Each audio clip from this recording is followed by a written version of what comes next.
Hello everyone, Coach Tulsi here, and today I want to talk to you about macronutrients. Alright, so macronutrients are the top 3 nutrients that your body needs to survive. Your body needs large amounts of these, as well as they're the only nutrients that provide your body with energy. Alright, so these 3 macronutrients that your body needs are carbohydrates, fats, and proteins. Your carbohydrates produce glucose, which is the main source of energy for your body. All right, this helps with your brain, your kidney function, your muscles, your heart functions, things like that help keep you going, that you actually need. And they come in 3 different types. I'm not going to get too scientific on you. If you want, Google does exist. But there are 3 types of carbohydrates, and they are simple, complex, and fiber.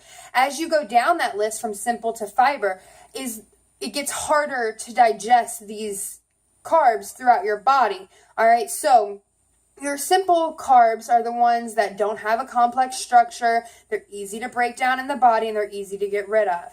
Your complex ones are obviously a little bit more hard, and then fiber is actually the hardest to digest and to get through your system, but it helps your digestive tract flow.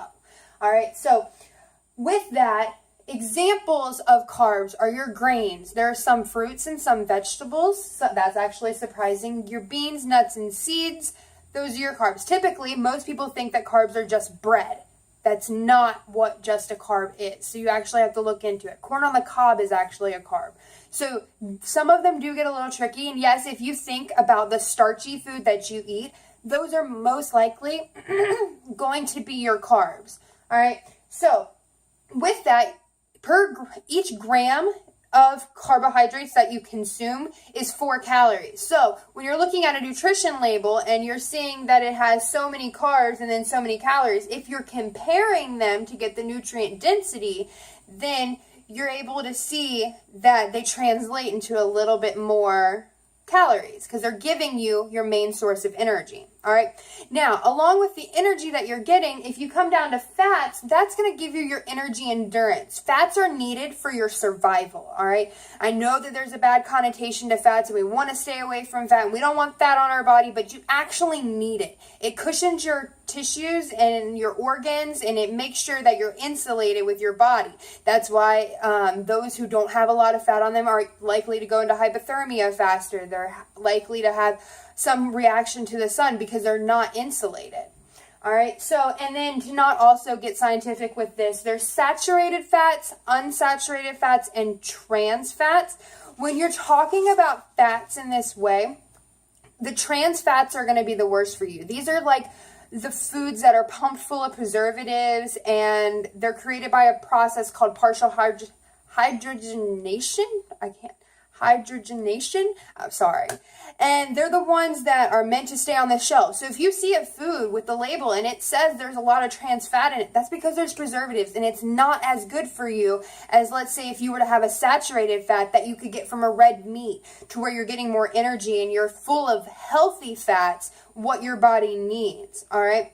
And then your unsaturated fat is kind of in the middle, and those consist of like your omega-3. So some of those are good for your body, some not so much. It all just depends. Once again, Google exists for this reason.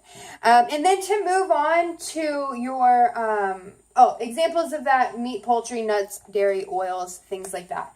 To move on to proteins. Proteins are super important for your body, all right? So not only do they generate and produce and give the structure and function and regulation to your tissues and organs, but they're the things that basically creates the machine that your body is to keep going, all right? And if you have an imbalance of these 2 of your proteins, different things can happen. So if you have too little protein in your system, you can have really bad sugar cravings and fatigue and feel weak because you're not having that muscle. When you're building muscle, you're able to pack on a little bit more to where you're not feeling weak and you're feeling strong. This too little protein can also cause hair loss or change. It can cause the texture to change. It can become more like straw. And then you can also become spacey and unfocused. So if you're not having enough protein, which you can get from meats, fish, poultry, nuts, cheeses and milks, things like that, then you're going to feel down and tired and weak, all right? And then if you have too much, you can actually gain weight. That's why if you're trying to lose weight, you need protein, but not too much protein. So you have to find the right balance for you. Because if you have too much protein, you can gain weight. It can cause constipation. It can cause you to be tense. And it can cause, in some cases, if it can get bad enough, it can cause bad breath, all right? And it's important to find the balance that works for you. When it comes to creating a diet that works for you, it's all about the timing, the balance, and the source of your proteins and your macronutrients and when you're putting those things into your body.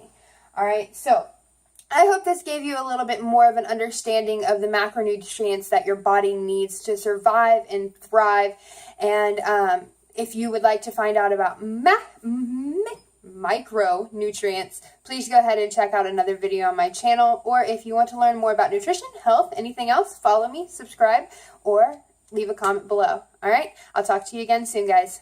Bye.